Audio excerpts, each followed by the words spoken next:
દર્શક મિત્રો, હિન્દુ એકતાના સંકલ્પ સાથે શરૂ થયો હતો ગણેશોત્સવ. આગળ જતા ધાર્મિક જ નહીં પણ સામાજિક ક્રાંતિનો પણ જનક બન્યો છે આ ગણેશોત્સવ.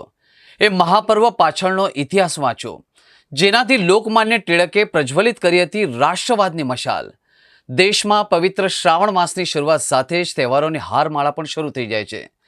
રક્ષાબંધન, જન્માષ્ટમીથી લઈને છેક દિવાળી સુધી હિન્દુઓના આ ઉત્સવોની રમઝટ ચાલુ રહે છે. અને એમાં એક તહેવાર ગણેશોત્સવ તરીકે ઉજવવામાં આવે છે. ભાદરવા મહિનાના ચતુર્થીના દિવસે ભગવાન શ્રી ગણેશની પ્રતિમાને સ્થાપિત કરી વધુમાં વધુ 11 દિવસો સુધી તેમની પૂજા અર્ચના કરવામાં આવે છે.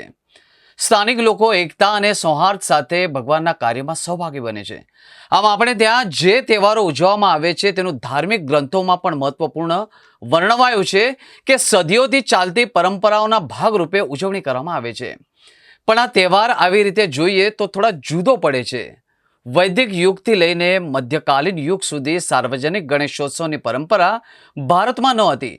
પણ આ પરંપરાને શરૂ કરવાનો સંપૂર્ણ શ્રેય જાય છે બાળ ગંગાધર ટિળકને, કે જેમણે પ્રથમવાર ગણેશોત્સવ ઉજવ્યો હતો. પરંતુ તેમનો ઉદ્દેશ કંઈક અલગ જ હતો. લોકમાન્ય બાળ ગંગાધર ટિળકે જનમાનસમાં રાષ્ટ્રવાદની ભાવના વિકસિત કરવા અને સમાજને સંગઠિત કરવા માટે અનોખો પ્રયાગ અપનાવ્યો હતો. એ અંતર્ગત વિઘ્નનાશક આરાધ્ય શ્રી ગણેશના પૂજનને તેમણે ઘરની 4 દિવાલોમાંથી બહાર કાઢીને એક સાર્વજનિક ઉત્સવના રૂપે પ્રસ્તુત કર્યું હતું. આજે આખા દેશમાં ગણેશોત્સવની ઉજવણી થાય છે અને હિન્દુઓ સંગઠિત થઈને એક ભાવ સાથે ભગવાન શ્રી ગણેશની સ્થાપના કરે છે. દરેક નગર અને ગામડામાં ગણેશ મંડળ બનાવવા માંડ્યા છે, જે ટિળકના સંગઠન બનાવવાના પ્રયાસને ચરિતાર્થ કરે છે. ભગવાન શ્રી ગણેશ ગણતંત્રના આદિ પ્રણેતા અને બધા જ દેવોના સર્વોપરી નેતા છે. ગણપતિ સંઘભાવના પ્રથમ પ્રવર્તક છે. તેમણે બધાને સંગઠનના સૂત્રમાં બાંધીને એકત્રિત કરી ઉન્નત કર્યા છે. એ ગણરાષ્ટ્રના શ્રેષ્ઠ આદર્શ આધિપતિ છે. આવા આધિપતિ જ રાષ્ટ્રને રિદ્ધિ સિદ્ધિ સમૃદ્ધિથી પરિપૂર્ણ કરી શકે અને પરમ તત્વ તરફ લઈ જઈ શકે.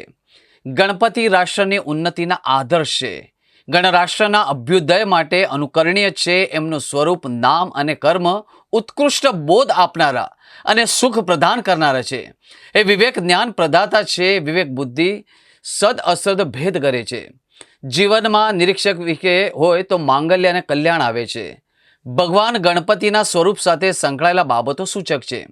ગણપતિનું હાથીનું મસ્તક બ્રહ્મ વિદ્યા, જ્ઞાન અને વિવેક બુદ્ધિનું સૂચન કરે છે. ગણપતિના નાના ઝીણા નેત્ર એટલે કે સૂક્ષ્મ નિરીક્ષણ શક્તિનું સૂચન કરે છે. એમના સુપડા જેવા મોટા કાન વિશાળ શ્રવણ શક્તિ રાખવાનો બોધ આપે છે. કલ્યાણ પ્રાપ્ત કરવાની ઈચ્છાવાળાએ બધાનું બધું સાંભળવું એ સૂચન કરે છે. ગણપતિ લંબોદર એટલે કે મોટા પેટવાળા છે. તે સ્વસ્વીકૃતિ રાખવી એવો બોધ પણ આપે છે. જગતમાં બધાને રહેવાનો જીવવાનો અધિકાર છે એ સમજી એમનો સ્વીકાર કરવો. સંગચ્છા, સંવદ ધ્વનિ, સર્વકેયની ભાવના કેળવણી. ગણપતિનું વાહન ઉંદર એટલે કે મૂષક સૂચવે છે કે જ્યાં જરૂર હોય ત્યાં ગુપ્તતા રાખવી, પોતાની યોજના વિશે ગુપ્તતા રાખવી, એ વિશે મૌન રાખવું. વાણીનો સંયમ, વિવેક રાખવો. ઉંદર સતત પ્રવૃત્તિશીલતા, પરિશ્રમનું પણ સૂચન કરે છે. ચરાતી ચરતો ભગ જે ફરે છે, દોડે છે, એનું ભાગ્ય પણ ફરે છે અને દોડે છે એ ન્યાયને, જીવનને ગતિશીલ રાખવું.